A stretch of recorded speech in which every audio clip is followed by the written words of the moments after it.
आपने कोई इच्छा रखी, वो इच्छा पूरी नहीं हुई, आप दुखी हो गए। आपने किसी से कोई उम्मीद रखी, वो आपकी उम्मीदों पर खरा नहीं उतरा, आप दुखी हो गए। आपने किसी से बहुत प्रेम किया, उसने बदले में आपसे उतना प्रेम नहीं किया, आप दुखी हो गए। आपने किसी पर बहुत भरोसा किया, पर उसने आपका भरोसा तोड़ दिया, आप दुखी हो गए। तो अर्थ क्या हुआ कि किसी से कोई उम्मीद मत रखिए। देखिए, इसका अर्थ ये नहीं होता कि आप संसार त्याग दीजिए, संसार में रहिए पर किसी से उम्मीदें मत रखिए। अब मान लीजिए अगर आपने कभी किसी से कोई उम्मीद नहीं रखी होगी और वो आपको धोखा दे दे, तो आपको इतना दुख होगा? हाँ कि ना? क्यों नहीं होगा?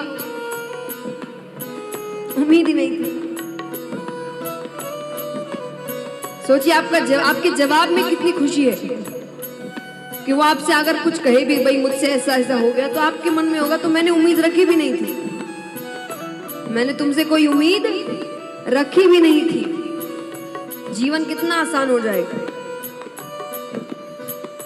तो संसार में रहिए, अपने फर्ज निभाइए, पर इनसे उम्मीदें मत रखिए, क्योंकि ये कोई आपका साथ नहीं देने वाला।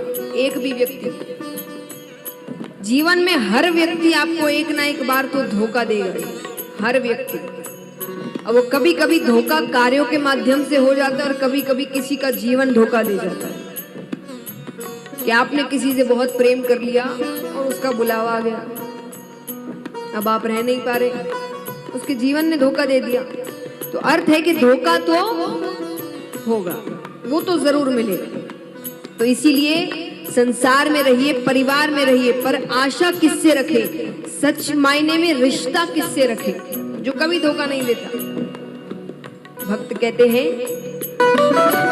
आशा एक राम जी से तुझे आशा छोड़ दे, आशा एक राम जी से तुझे आशा छोड़ दे।